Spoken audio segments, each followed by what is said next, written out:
Alright, we're starting Wazif's adventure in changing suspension. So these are the spring compressors, right? Yep, So they're dirty. yeah, they're a bit dirty, but the way that they'll work is that we'll put them on the spring itself when we'll take it out.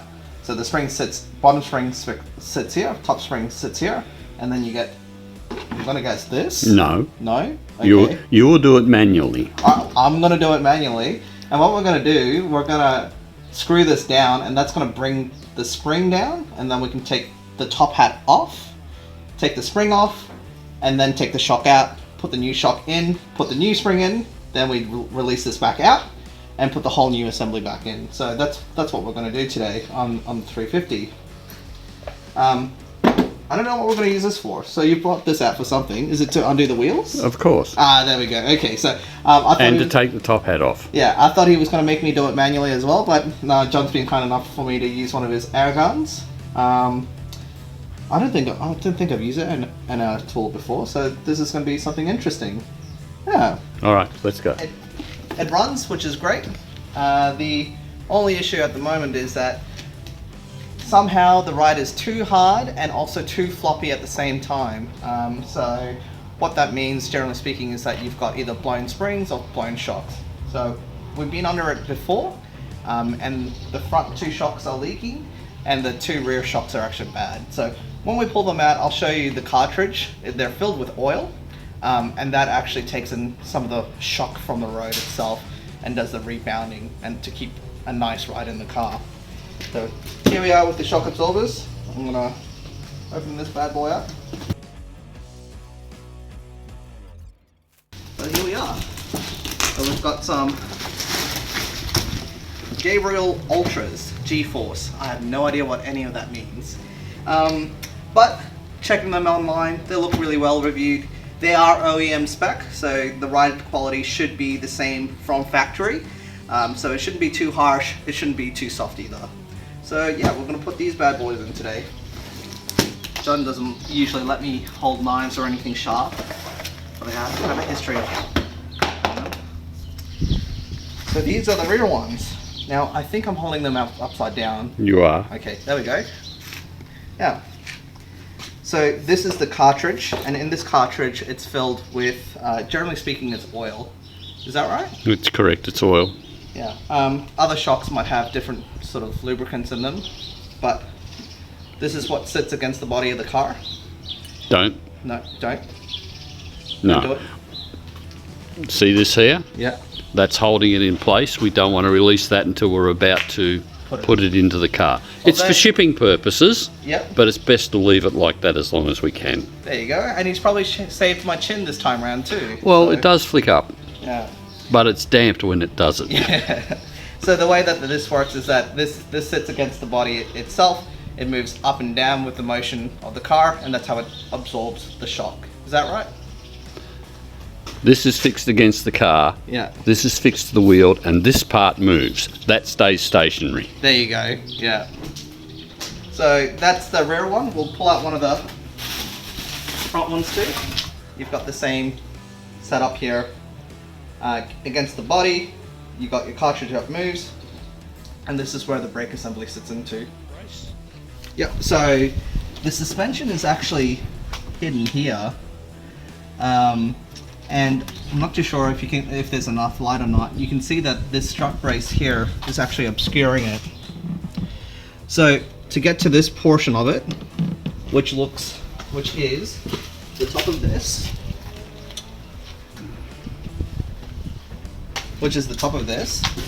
you'll see that that's what that is over there. So to get to that, we'll need to remove this strut assembly, and it looks like to be 1, 2, 3, 4 nuts underneath it. When you're doing that, pull towards yourself.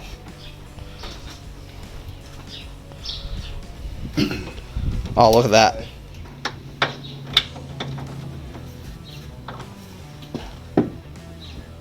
No, No. just one hand, the other one on there to hold it firm on the nut. Yep. Oh, look at that. That's how you undo bolts. Crazy. So whilst I'm undoing this, what is the purpose of this strut brace or strut bar? It's to provide a torsion rod between the two suspension pillars so you don't get body flex. Now, in terms that I can understand, John, what does that mean? It stops the body twisting under cornering forces. Oh, there you go. Now, these plastic things are almost 20 years old, so I wouldn't be surprised if they break. But look at that. Didn't break them.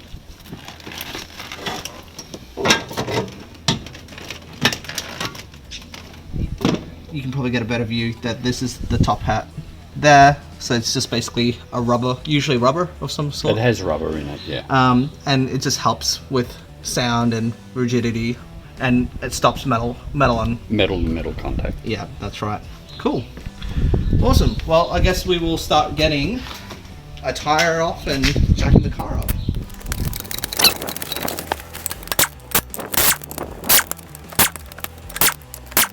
And just like that, that's one tire off. This is the one we have to unbolt the brake line from. Yep. These two we've already taken off. Yep. And that's about it for now. Fantastic.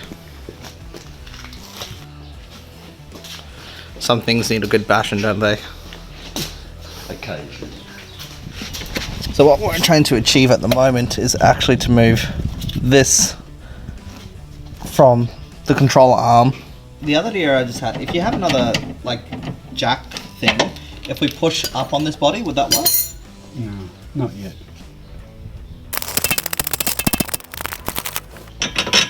Hey, there we go! Now, hopefully we can see what's going on here.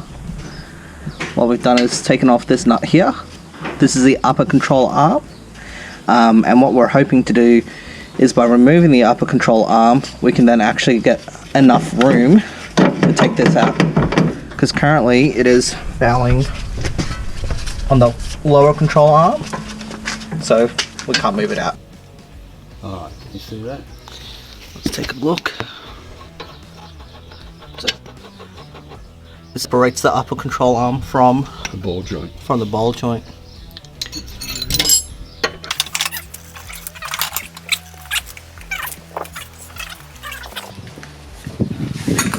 All that labour to get one of these out.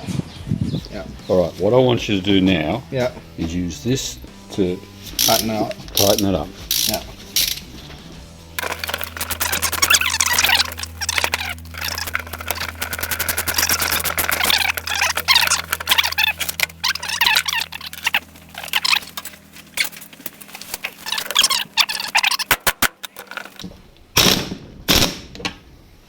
Alright, now what I've done is loosened it Oh, okay. Yep. while there was tension on it. Yep. But I haven't taken it off fully because things may still go wrong. Yep. These could slip off, in Yep. which case the spring will go to maximum tension. Yep. We want something there to hold it. Yep. So now what you've got to do is keep Bit by bit. bit by bit pulling the And we loosen this a bit. No, we don't loosen this anymore. Okay. We just get it so that the spring is floating. Okay.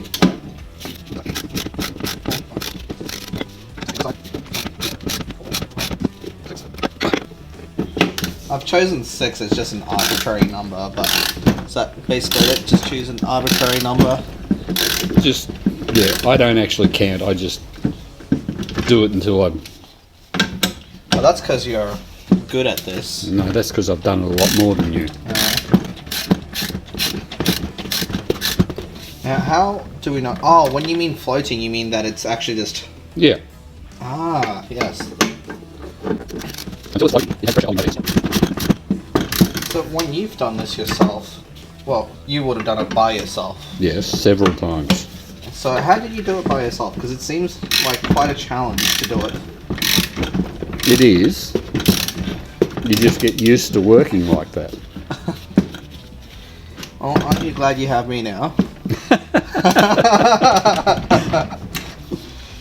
On the top, there's 2 flats.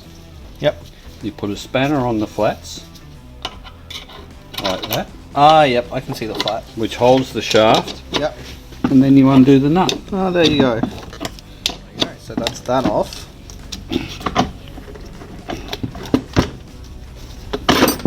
Oh, beautiful.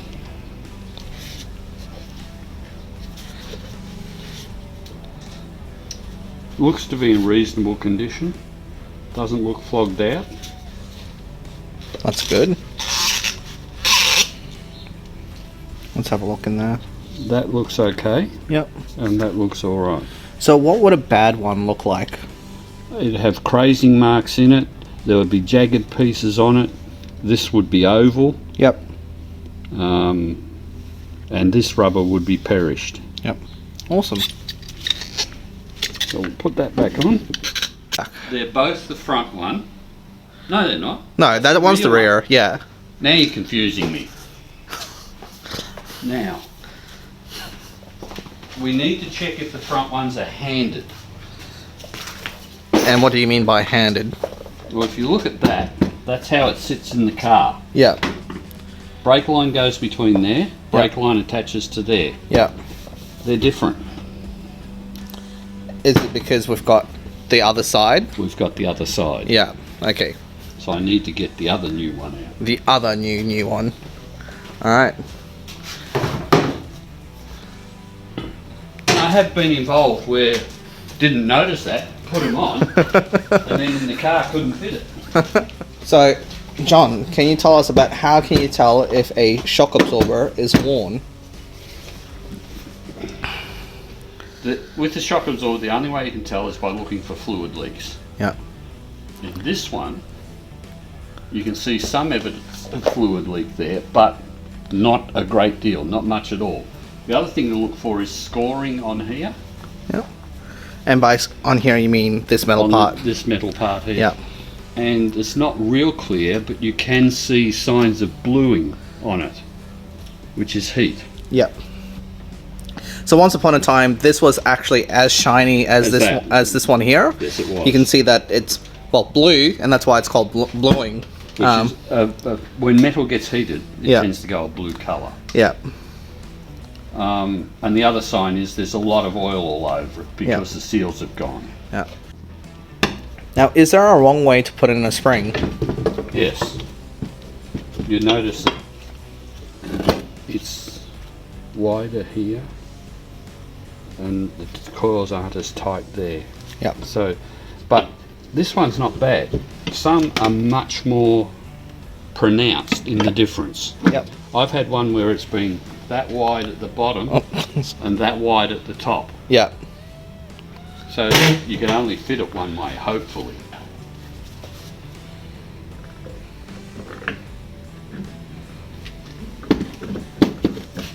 Now, there's nothing too special about how you put it together. It only goes in one direction. Yes, but you have to make sure the spring seats properly. Yeah. If I turn it that much, it won't sit properly. Yeah. So you have to match it to the spring end, and then it will sit firmly. Yeah. Same up here. See the spring end? Yep. That's where it sits in there. Yep. So that has to be positioned correctly. If you don't position it correctly, then these won't line up in the top of the car. Yep. And which means that you can't install it. You have to take it out again, and we saw how painful that was to begin with. So the first time that we did it, it took about 35 minutes, and that's with John. This time around, it's going to be me doing all of it. So we'll find out if now by knowing how to do it, if we can actually save some time on it. We will. Well, there's a problem. It's me that's doing it. Nah. So we're doing the same thing again. He's got the little spanner that's locking onto the actual shaft, and then screwing the top hat back on. And then what we'll be doing is just taking off the pressure a little bit at a time, and that will decompress the spring, and then we'll put it back in. While you're going, you keep checking that everything's in the right place, just to make sure. Come on this side. So what he was mentioning before about the bottom spring being seated, at the moment it's compressed, but you can see where it would sit. You've got little grooves here as an indication. I think it's a good time to regale your previous story about the suspension you've worked on before. You've got to be kidding. Nah. We've got to talk about the perils of doing suspensions and tensions. Alright. While working on the Hyundai, by myself, I was doing this, tightening up the top mount bolt, but I was tightening it using a rattle gun.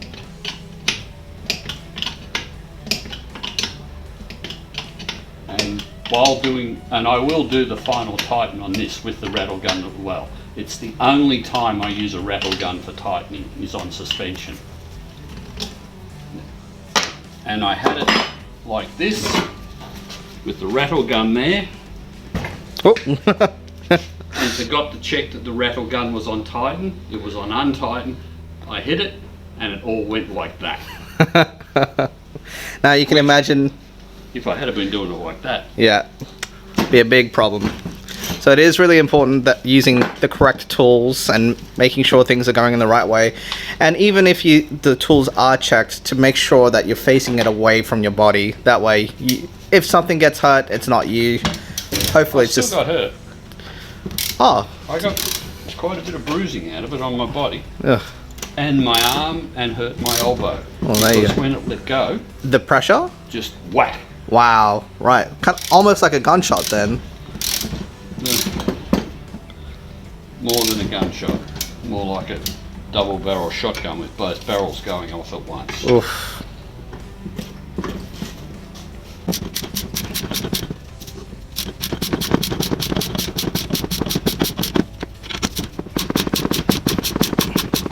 Sometimes when you're doing this, in the course of compressing and uncompressing them, these will change position slightly and they'll get jammed in the coils. Then you use physical violence on them. There you go. That sounds like it's getting nice and loose now. This one's jammed. Oh, yep. Let me see if I can get a bit better picture. Just a minute. Yep. So it's jammed in there. Sorry, your hand's in the way. Yep. So you just do up the tension a little bit, move it, Yeah. or you just physical violence. Oh, that one was okay. Yeah, okay. Sometimes you get a hammer Yep. and you hammer it out. That's not going to hurt the spring. So we rattle the top part. So just before you use the gun, why is it that you use the rattle gun on the suspension parts only? Because this is the hardest one to get a good tension on because I'm holding it with an 8mm spanner. Okay. Yep. And as it gets further in, it's harder and harder to get a grip with the open end spanner. Yep. So this, just make sure it's that little bit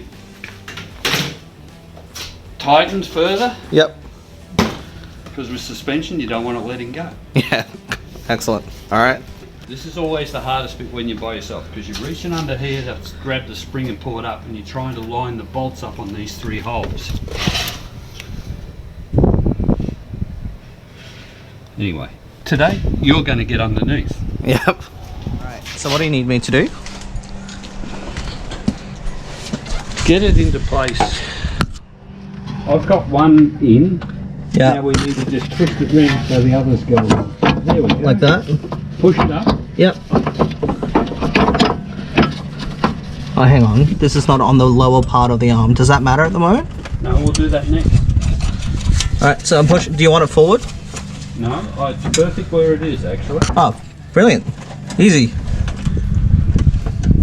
It helped that I got the first one started while you were getting the GoPro on your head.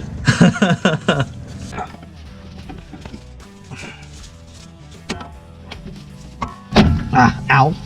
That's my face. That's okay. Yeah, there we go. Some rubbing there.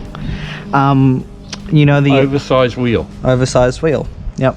That's why it had the really cheap spacer on it. Because it was rubbing there. Well, they left it for a while. Yep. Well, that's what you get for buying a car without any history.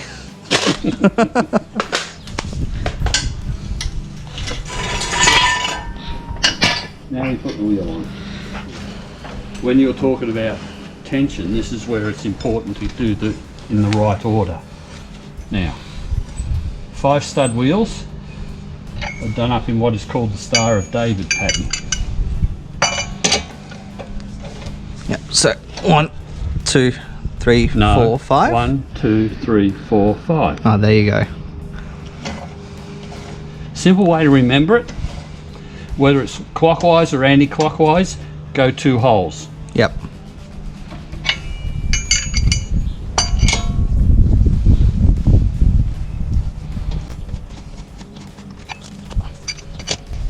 Now, do you want to finish this up with the rattle gun? No, No. I never ever do wheels with rattle gun. It's the worst thing you can do because wheels shouldn't be tightened up too tight. Because for a start, You've got it the wrong way around. wheels you're doing up using a steel bolt onto an alloy. The alloy It's gonna rattle gun impacts will adversely affect, Yeah. and you'll put too much pressure on them and crack them Yeah. right at the mounting point. Another scenario that you may come across as well is that with a rattle gun, they might be done up so tight that if you're stuck on the side of a road as well, no matter how much force that you put on it yourself, you may not be able to get it undone. And that's happened quite often. Yeah. I've got cars home from a tyre service. The first thing I do is undo them. So, hopefully this is angled correctly. Now, John, this rear suspension setup, it's a bit different. In the front, you had the suspension, that you had the shock, and then you had the springs on top.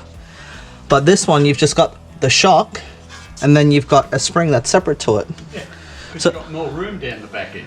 So is there an advantage to having this kind of setup over? It makes it easy to change the shock. Okay, there you go. So that's a manufacturing thing.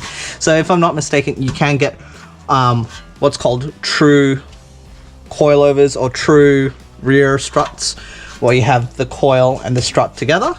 We're not going to do that because this car is not a race car. Not yet, at least. And it looks pretty easy. We've got 2 bolts up there. We've got 1 bolt down here. We're going to crank this down.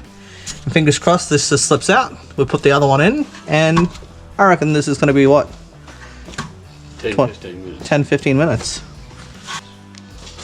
So it looks to be 117 and 2 12s.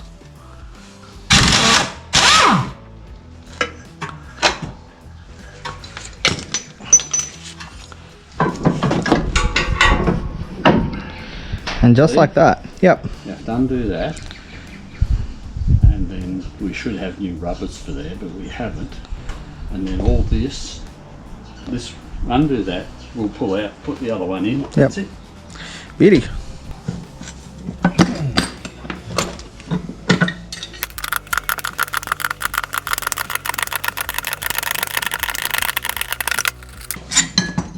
Oh, there you go. Beautiful. Now, this one looks pretty fine. A little greasy, but Where's the new one? it's just a... You hit it on. Well, that sort of... That just stays in place. Yeah, so it's faulty. Yeah, so it shouldn't do that, right? No, it it should come back up again, the maximum. Okay, here I thought it was fine, but no, this is rubbish. I told you your car had shit ride. I knew from the start it had shit ride.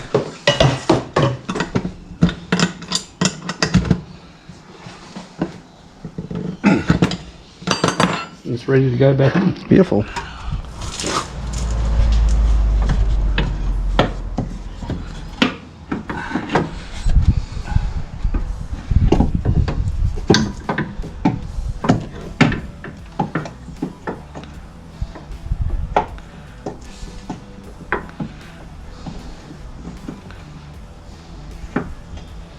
Come on now.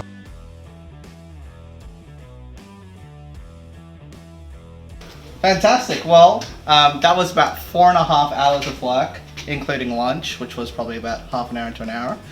And we've got 4 new shocks in the car.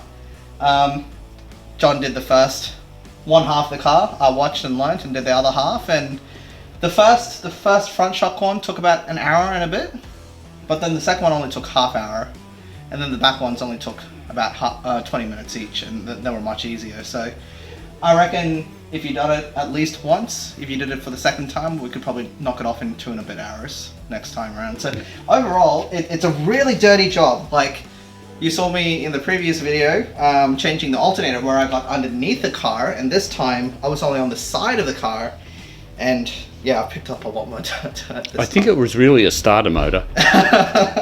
But yeah, so if you got a weekend to spare, I'd do it. It wasn't that difficult. What would you say in a 0 to 10, 1 to 10 difficulty range? 4. 4. There you go. The alternator, I think, was actually... Starter motor. What did I say? Alternator. I think the starter motor, which is Yeah, actually that right thing here. down there. Yeah. Oh, the old... You know, if you haven't checked out the previous video, make sure you do. So this is the old starter motor. I reckon this was probably a 5. So I think this was easier, more time consuming, that's for sure. But I didn't drop anything on my face. I did drop this on my face. So that's why it's a 5. So now the car runs. Now, hopefully it will ride better. And the next few things that I would like to look into, the sound system is a complete mess now. You know, the car is almost 20 years old. It's got the original speakers, really tinny. Half of them don't work, so that's something to put in the pipeline. If it had the original exhaust, it wouldn't show. Yeah.